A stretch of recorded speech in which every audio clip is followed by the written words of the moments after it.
Simba wamecheza dhidi ya Petro de Luanda na kulala kwa bao 1-0. Na kama tunavyojua slogan yenu ni kuwa kwa Mkapa atoke mtu, lakini nyie jana mmetoka. Pengine mchezo wa jana mbinu ndio ziliwafelisha au wachezaji?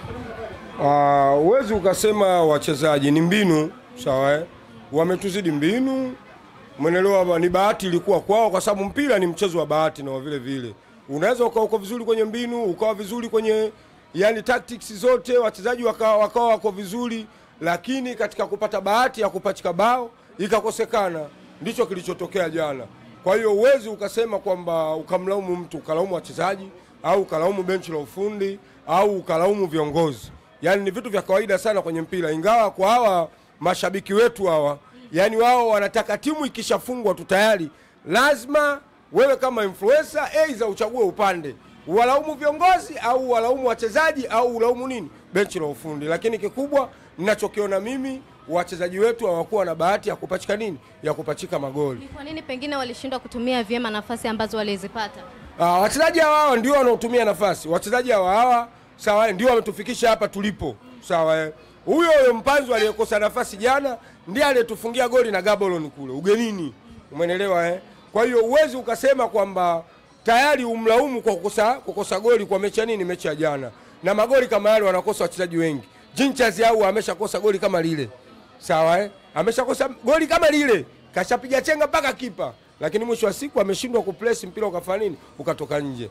Fernando Torres alishafanya hivi vile vile. Kapiga chenga mpaka kipa. Sawa kashindwa kuingiza mpira nini? Mpira golini. Kwa ni vitu ambavyo vinafanya vinatokea. Nikupe mfano bora, Dube watu walikuwa wanampigia kelele afungi. Lakini mwisho wa siku Yanga amepata pointi 3 zimetoka kwenye miguu ya nani? Ndo mpira sasa. Si umeelewa? Kwa hiyo mpira ndo upo hivi, yule unayemtarajia anaweza akakupa kitu, anaweza asiamke vizuri asikupe kitu. Yaani mpira ndivyo ulivyo, lakini kukaa moja kwa moja kwenye lawama, watu wengi wanamlalamikia mwalimu kwamba kwa nini ya kwanza na striker. Sawa. Zile ni sababu za kiufundi, unatakiwa ujue mpira mno. Sawa Sisi tuna video analysis. Si umeelewa? Ile ndo kazi yake, na maana yeye kuna kazi ameifanya katika kuwasoma Petro Atletico ni timu ya aina gani. Alafu anakuja kwa mwalimu, anamshauri mwalimu, bwana timu icheze hivi kutokana na Petro ako hivi. Kwa akili ya kawaida kwa watu waliofuatilia Petro ana tabia ya kucheza man to man. Si umeelewa? Ina maana wana uwezo wa kukaa na mchezaji, yani wana uwezo wa kukaba mchezaji mmoja, yani mmoja kwa mmoja. Ndio mpira wanaocheza wale jamaa. Sasa ili ucheze na mtu mwenye staili ya ukabaji wa design, unatakiwa ufanyeje? Unatakiwa uwe unahama position. Leo upo hapa, mara uko hapa. Mara uko hapa, mara uko hapa. Ndio unaweza ukacheza na Petro Atletico. Na ndio maana hata ukiangalia Simba, hatukumsimamisha standing striker. Ukimsimamisha Soa au Mkwala, ina maana ni wachezaji ambao wangekuwa wanakabika kirahisi, kwa sababu wale wanakaba man to man. Si umeelewa? Ndio maana leo pale hakuanza na striker, akaanza na Mutale, Joshua Mutale as striker, force number 9. Si umeelewa? Kwa nini? Kwa sababu Mutale sawa, kutokana na mwili wake kwanza simple, sawa, kuhama, yani kutoka position moja kwenda position nyingine, ndio Mutale alivyo.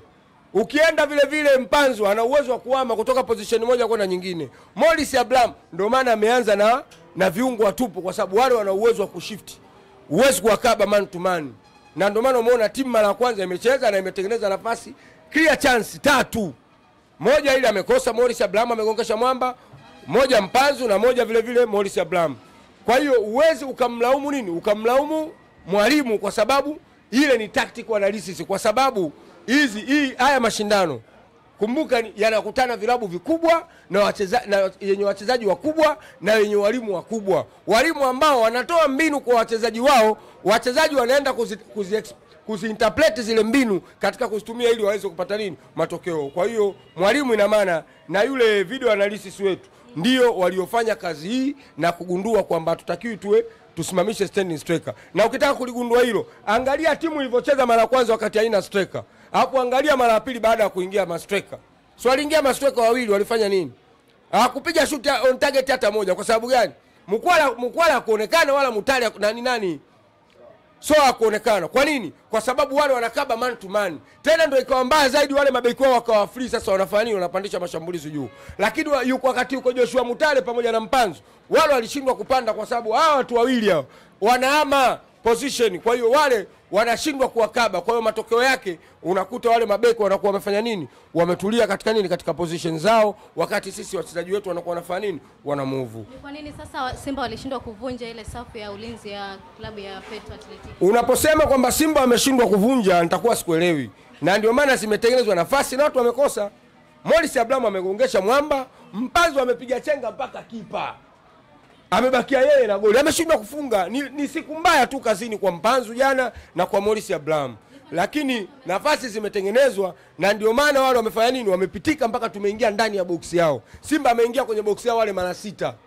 Sasa hapo unasemaje kwamba wameshindwa kuwafungua? Tumewafungua. Atakuwa na siku nzuri kazini katika upachikaji wa mabao. Pengine kipigo hichi kinaathiri nini? Akiwezi kikaathiri kitu. Mechi ziko 6. Na niwakumbushe wana Simba. Niwakumbushe wana Simba na watu wa mpira. Simba alishafungwa mechi 2. Si umeelewa? Misimu miwili nyuma Simba alishafungwa mechi 2. Kundi letu lilikuwa Raja Casablanca, ilikuwa Vipers, alikuwepo Simba, alikuwa na Uloya Athletic Club. Simba tulianza na Uloya Athletic Club kwao. Si umeelewa? Sisahau ile tarehe 8. Simba mwezi wa 9 tulifungwa chuma moja kule, 1-0. Umeelewa? Tukarudi hapa tukakutana na Raja, tukasema kwa Mkapa atoki mtu, tukachezea chuma 3. Tukawa tumefungwa mechi 2 goli 4. Simba ana pointi ana goli. Si umeelewa? Wakati huo Raja ana pointi 6. Si umeelewa? Ana goli 7. Si umeelewa? Anemfuatia Uloya Athletic Club ana pointi 5. Simba anaanza mashindano. Raja anaenda kucheza, anaenda kupindua na Uloya Athletic Club. Simba tunaenda kupindua na Vipers. Vipers ya Uganda tunaenda pale tunamfunga 1-0. Vipers iliyokuwa bora. Si umeelewa? Tunawafunga 1-0. Goli anafunga Enoki Inonga. Tunakuja hapa tunafunga tena goli 1-0. Umeelewa? Tukapata pointi ngapi? 6 na goli 2. Tukawa nafasi ya pili. Uloya Athletic Club nafasi ya 3, wa kwanza Raja na pointi 10. Kashafuzu. Si umeelewa? Finali ikaja kuchezwa hapa. Tunaenda na Raja kule tunapigwa tena chuma 3. Tunageuza tunarudi hapa. Tunamsubiri Uloya Athletic Club. Finali. Atakayeshinda anakwenda wapi? Yeye anatakiwa apate sare, sisi tushinde. Mwisho wa siku Uloya Athletic Club alikula chuma 7 hapa. Simba huyo anafuzu na pointi 9. Kwa ni vitu vya kawaida sana kwa Simba. Si umeelewa? Simba huyo mechi na Wydad tulianza hapa, tulitoa sare, tuko kundi moja na Wydad, tulitoa sare hapa na ASEC Mimosa. Si umeelewa? Lakini mwisho wa siku tukaja tukafuzu. Yaani Simba ndio ilivyo. Simba wanachokifanya, kilichopotea nyumbani kinaenda kutafuta ugenini. Hii ndio slogan ya Simba. Sasa mnaenda kimazoea. Sio kimazoea, ndio mashindano ya klabu bingwa yanavyochezwa. Ukipoteza nyumbani nenda kakisake ugenini. Yaani mtoto akikosa chakula nyumbani anatakiwa kakitafute ugenini. Alafu nikwambie kitu kimoja. Unajua sisi watu wa dini tuna kitu kimoja. Mwenyezi Mungu Dhara Jalali anakuambia saa omba mwisho mwema. Si umeelewa? Omba mwisho mwema. Si umeelewa? Yaani mwanzo unaweza ukawa mbaya lakini mwisho ukawa mwema. Naweza nikakupa mfano. Mimi nilikuwa na rafiki yangu mmoja tulisoma naye chuo. Alikuwa mwana Qur'ani mzuri tu. Alikuwa mtu wa dini mzuri tu. Si umeelewa? Tunafika miaka 25, yule bwana sala kaziweka pembeni, kashapata kazi uhamiaji, akahamia kwenye pombe. Mpaka hivi ninavyokuambia anakunywa pombe. Umeelewa? Lakini wengine sisi tuliokuwa wauni sasa hivi sisi ndo maustazi. Kwa hiyo omba mwisho mwema. Unaweza ukawa mwanadini mzuri ukiwa mtoto mpaka kuelekea ujanani. Alafu unakuja kuwa mlevi bora. Kuanzia hapa ujanani kuelekea uzeeni. Sasa wewe unachagua kipi? Ni afadhali ukawa muuni huku mwanzoni utotoni. Ukifika kwenye ujana pale unaacha, unamjua Mungu wako mpaka unaingia kaburini. Wewe ni peponi shehe. Lakini ukiwa mwanazuoni bora utotoni mpaka miaka 25, alafu ukaanza ulevi mpaka unaingia kaburini. Wewe unachagua nini hapo? Yanga sasa. Yanga inawezekana akawa mwanazuoni bora huku utotoni. Si umeelewa? Lakini akawa mlevi bora ukubwani mpaka anaingia kaburini. Tafsiri yake Yanga inawezekana akawa ameanza vizuri akamaliza vibaya, Simba ameanza vibaya akamaliza vizuri. Ndio maana nikaomba tuombe mwisho mwema. Yaani Simba ndio tulivyo. Hata msimu mwaka jana Yanga alianza akafungwa 2-0 hapo, unakumbuka? Mwisho wa siku Yanga akapanga karata zake vizuri, akaenda ugenini akashinda, akawa yuko vizuri tu. Akashindwa kuitafuta pointi golili hapa na msiaje. Lakini alianza kufungwa 2-0. Sasa iweje watu waone ajabu leo kufungwa kwa Simba goli 1-0? Ni vitu vya kawaida sana. National Rally kuanzia msimu wa 18 mpaka sasa hivi 24 kaongoza kundi mara hii. Yaani ile kuingia kwa uhakika kaongoza kundi mara moja tu akiwa na Simba msimu wa 18 19.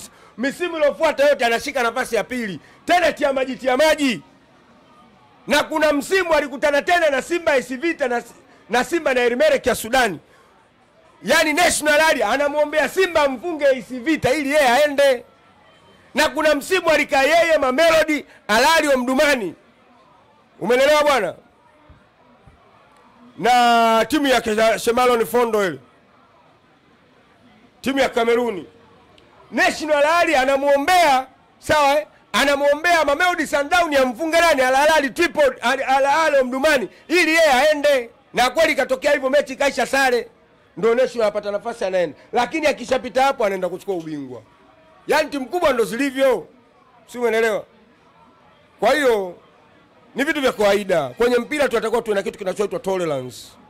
Yaani mashabiki wa Simba hilo walifahamu. Tusitafute upande wa kumlaumu nani, aidha viongozi, benchi la ufundi au wachezaji. Hawa ndio waliotufikisha hapa. Si umeelewa? Hawa ndio waliotufikisha finali. Si umeelewa? Mwalimu huyu ndio alioifunga Nsingizini goli 3-0 nyumbani kwake. Umeelewa? Tukaja hapa nyumbani tukatoa sare, lakini Simba akafanya nini? Akafuzu. Si umeelewa? Mwalimu huyu mpaka sasa hivi kwenye ligi ndio anaosababisha hatujafungwa. Tuna pointi 9, tumecheza mechi 3 tumeshinda zote. Mwalimu huyu. Si umeelewa? Kwa hiyo ni vitu vya kawaida sana kwenye nini, kwenye mpira.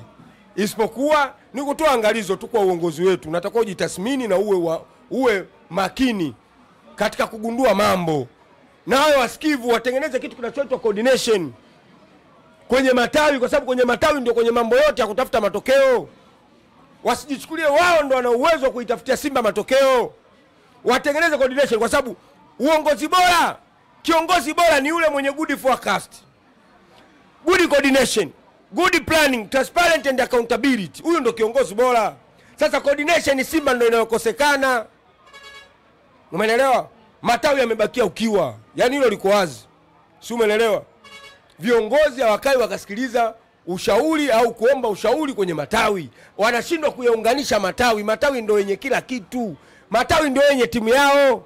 Leo kwa mfano naweza nikakupa mfano. Simba leo, mshabiki wa Simba analaumu kwa nini Simba pale jana haijapata matokeo. Lakini anashindwa kujiuliza, Simba ina mechi ya 3. Tangu tuanze msimu hatujapata matokeo Benjamin Mkapa. Tulijiuliza hili. Hii mechi ya 3 jana mechi ya 3. Na ili swala tunazungumza sana kwenye mitandao. Simba ni mechi ya 3 kati ya Yanga. Mimi niliwauliza Yanga wakati anakimbilia Zanzibar. Mimi niliwauliza kati ya Simba na Yanga nani anatakiwa akimbie uwanja? Yanga kacheza mechi 2 kashinda zote. Simba kacheza mechi 2 kasuru zote. Si umeelewa? Lakini mshabiki yeye anaangalia mechi ya jana. Jiulize, hizi mechi za nyuma kwa nini Simba hajashinda? Kuna nini pale uwanjani? Kuna nini unahisi? Si umeelewa? Mimi huwa natoaga kodi tu, wewe mwenyewe utangamua. Sawa? Simba ana mechi 3 tangu tuanze msimu huu. Tumecheza na Gaborone pale, tumemfunga kwa 1-0, tumekuja hapa mechi ilikuwa ngumu. Sawa? Nusu tutoke sisi pale 1-1.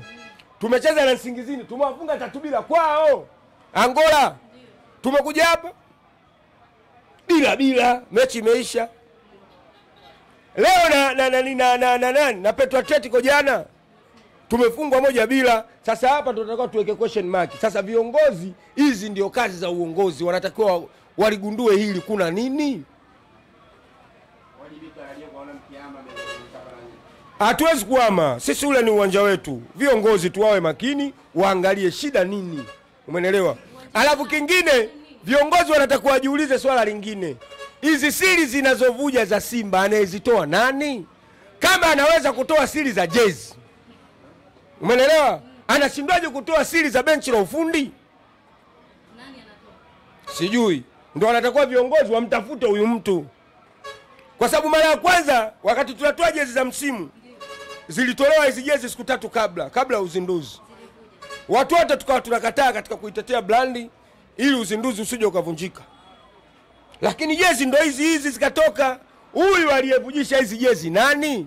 Hizi taarifa watu wa Yanga wanazipata wapi? Huyu alikamwe hizi taarifa alikamwe anapata wapi? Tukajua labda ya makosa watafanya nini? Watayagundua, lakini wako kimya, hawajaongea lolote. Wamechukulia poa. Sasa hivi huyu alikamwe anakuja kabla ya siku 2 jezi za Simba kutoka, alikamwe anatoa tena anasema Simba hawajatengeneza jezi mpya, wamechukua jezi za zamani wamebandika logo. Na ikawa kweli. Sasa huyu alikamwe hizi siri zetu anazitoa wapi? Huyu jasusi aliyowekwa huku ndani kwetu, kama anavujisha hivi vitu vya jezi hivi, anashindwaje kuvujisha mbinu za mwalimu, mbinu za benchi la ufundi, mbinu zitakazotumika ndani ya klabu katika kupata matokeo? Uongozi wa Simba kuna mambo mengi sana pale ndani. Si umeelewa? Wanatakiwa wakae wajitafakari na wajitathmini. Wao wenyewe kwa wenyewe wanaweshana moto pale ndani kuna nini? Siri zinavuja sasa hivi. Mimi wote remember, kama unakumbuka kipindi cha Babla, kuna msemaji aliondolewa pale. Sababu hizi siri zinavuja, watu hawajui siri zinavuja, watu wakachunguza. Babla kwa sababu yuko makini. Tulikuwa na sio makini mno. Akatafuta tatizo nini? Nani anayevujisha siri za uongozi? Siri za bodi zinavujaje? Siri za timu zinavujaje? Akagundua ni bwana fulani. Bwana fulani akapigwa chini. Huyu ndo Babla. Umeelewa? Kwa hiyo hii kazi ya sio anatakiwa ifanye hii kazi, agundue huyu anayevujisha siri za Simba ni nani? Maana hiyo sio sasa hivi sio makini. Afanye vitu makini. Sijasema yupo makini, anatakuwa ajitathmini. Atutafutie afanye kazi, bado hajapoteza muda. Ndio kwanza tumefungwa mechi moja.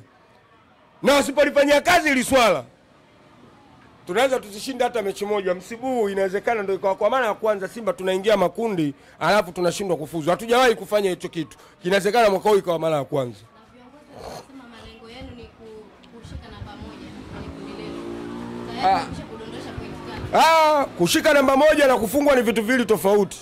Unaweza ukashinda mechi zilizobaki zote, ukashinda 4, ukasuru 1, ukamaliza na pointi 13. Bado ukaongoza kundi. Umeelewa? Kwani mwaka jana tulifungwa mechi moja ugenini, tukasuru mechi 2, tukaja hapa tukasuru mechi moja, tukashinda mechi 2. Bado tukaongoza kundi. Tunaweza tukafungwa nyumbani kama hivi tulivyofungwa, tukaenda ugenini na sisi tukamlambisha mtu mchanga. Tukazirudisha pointi 3 nyumbani. Alafu tukaja tukashinda mechi 2, tukawa na 9. Tukasuru mechi 2 zilizobaki, tukawa na pointi. Si umeelewa? Kwa hiyo kuongoza kundi kuko pale pale. Kwa sababu mimi na uhakika kuna watu wawili wanaweza wakalambishwa mchanga huko kwao. Simba mimi naifahamu vizuri. Hata huyu Petro sikatufunga hapa. Usishangae tukatoa sare kwake au tukamfunga kule nyumbani kwake. Hivyo vitu vinawezekana, lakini kikubwa viongozi wanatakiwa wajitathmini, waangalie huyu anayevujisha siri za Simba nani. Na wanatamba kabisa wanajasusi ndani ya Simba. Na kweli kila wanachokiongea ni sahihi. Sasa kama uongozi unakuwa uko hivi, wanatakiwa watafutane muangaliane. Si umeelewa? Waangaliane na wakaguane. Na swala la Simba kukosa matokeo mechi 3 mfululizo. Mara ya mwisho kushinda mechi na Jwaneng Galaxy. Ndio. Katika klabu bingwa mechi na Jwaneng Galaxy ndio mara ya mwisho kushinda goli 6. Ukija kwenye shirikisho mara ya mwisho kushinda pale tumeshinda na nani? Na klabu Constantine. Hatujashinda tena mpaka leo. Si umeelewa? Kwa hiyo hichi ndio wanatakiwa na viongozi wajitathmini na wafanyie kazi. Na tunapoambia hivyo wasitukie. Sisi tunaona mengi huku mtaani, tunasikia mengi. Kwa mfano kama jana kina Godi Yanga, kina nani walikuwepo mle ndani. Wanazurura tu uwanjani. Unajua wanafanya nini? Huu mpira yani wameshindwa kukaa kwenye mechi yao kule, walipomaliza wamepanda boti fast wamewahi huko. Kuna nini? Kwa hiyo Yanga inawezekana hajauama ule uwanja kwa sababu eti anakosa matokeo. Kauama ule uwanja kuna kitu kafanya, kashaunyea, alafu kaondoka katuachia semi mavi. Jibiko kumalizia lipi kundi la kifo mpaka hivi sasa? Kundi la kifo ni kundi la Simba. Kundi la Yanga sio gumu. Mimi tangu mara kwanza ninawaambia kabisa. Kundi la Yanga ugumu wake unaletwa na Yanga wenyewe. Utaletwa na Yanga wenyewe. kwa sababu lina Waarabu watatu, ndio maana aliona lile kundi gumu. Lakini kundi lile kama unamtupa Simba mle mapema sana, Simba anawajua Waarabu. Waarabu wanafungika vizuri. Mwarabu jua kama la jana lile la saa 10, Mwarabu pale angetepeta tu. Lakini wale ni watu ambao wamechanganyika. Kuna watu weusi na wamezoea jua wa Angola. Kwa hiyo ni vitu vya kawaida sana kwenye. Lakini Mwarabu jua aliwezi. Ndio maana umeona Farabat wale kama wapo. Ngoja wale Yanga waende kwa Farabat kule. Ndio utawajua Waarabu wapoje. Kwa hiyo inawezekana ikawa Yanga akawa ni mtoto mwema. Alikuwa anaifuatilia dini akiwa katika utoto, lakini mwisho wa siku akishaanza kujitegemea anakuwa mlevi mpaka anaingia kaburini. Alafu Simba akawa ni mtoto mtukutu, lakini akishakuwa mkubwa akianza kujitegemea anamjua Mungu, anakuwa na mwisho mwema. Kwa hiyo ni vitu vya kawaida sana, tuwe na imani. Asante sana.